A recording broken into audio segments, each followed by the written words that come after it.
evidence for Jesus. Imagine the Roman Empire at the dawn of the 1st century AD, an immense realm stretching from the misty shores of Britain to the sun-baked deserts of Egypt.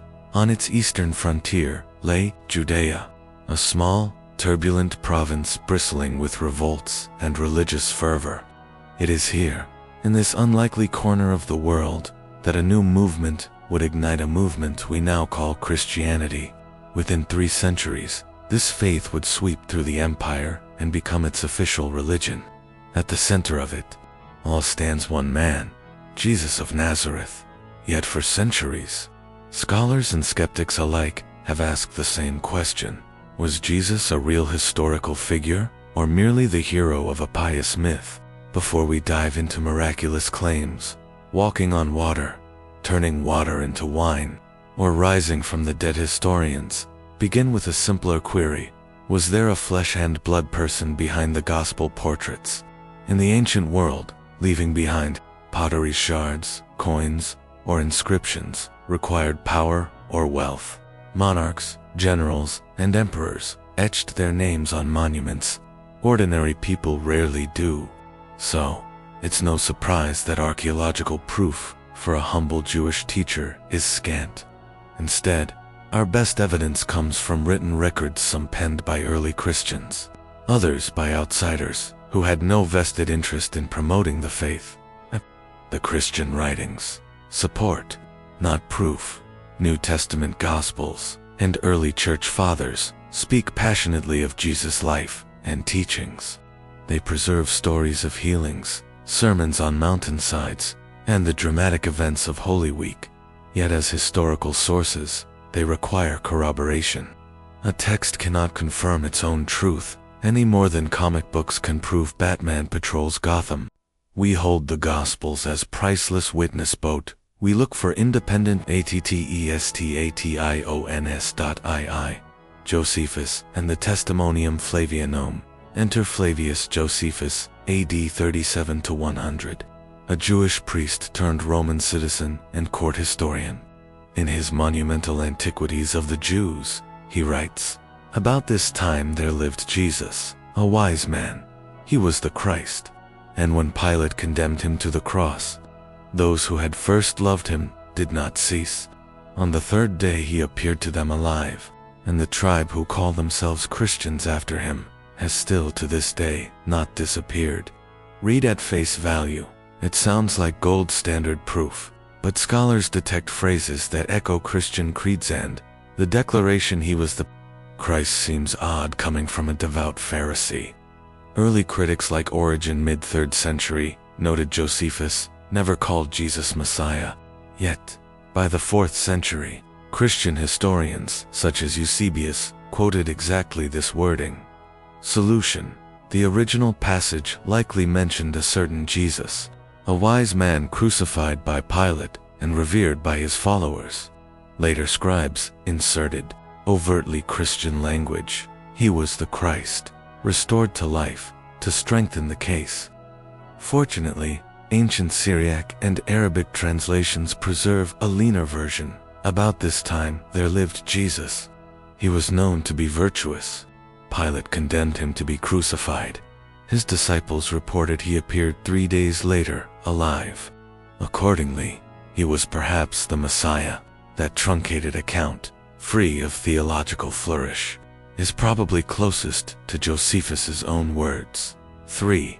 Tacitus, Rome's reluctant witness. The Roman historian Tacitus, c. 56 to 120 AD, provides a second non-Christian nod in his annals, recounting Nero's 64 AD fire.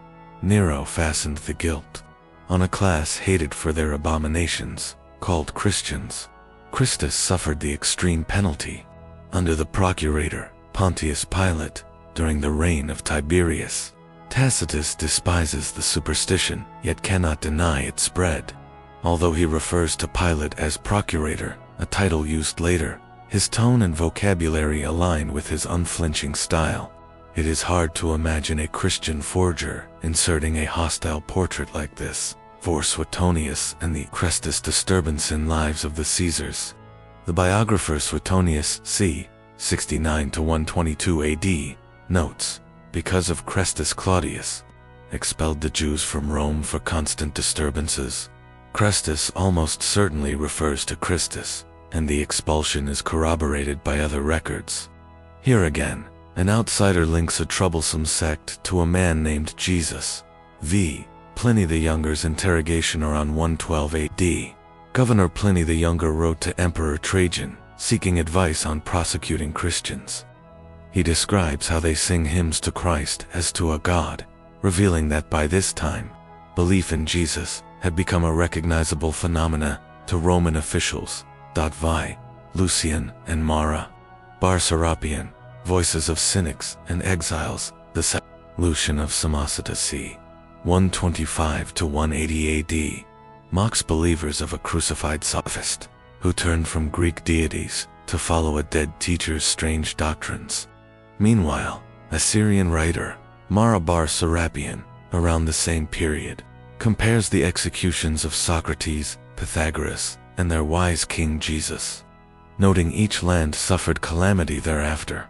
Neither text shows signs of Christian editing, both depict Jesus as one among other wise figures, neither divine nor legendary, but tragically condemned. VII.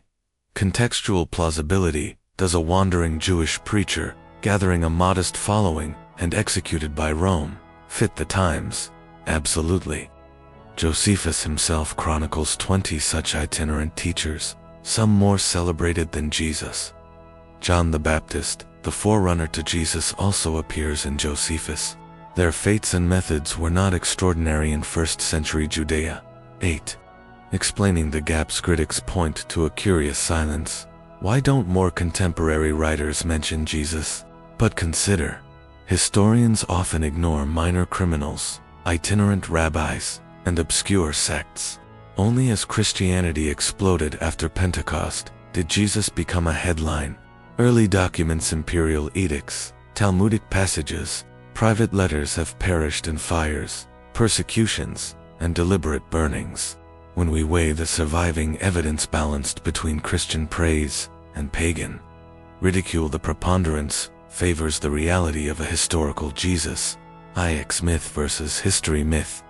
Theorists argue that the Gospels recycle pagan savior God motifs, but Jesus' profile, an itinerant Jewish teacher, baptized by John, crucified under Pontius Pilate, and followed by a new sectus called Christian Neue emerges consistently across independent sources.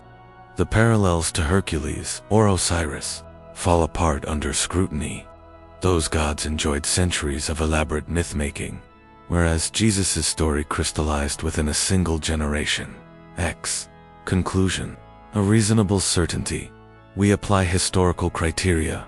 The criterion of embarrassment, for example. Jesus' baptism by John. The criterion of multiple attestation. Josephus, Tacitus, Suetonius, Lucian, Pliny. In contextual credibility, we arrive at a simple conclusion.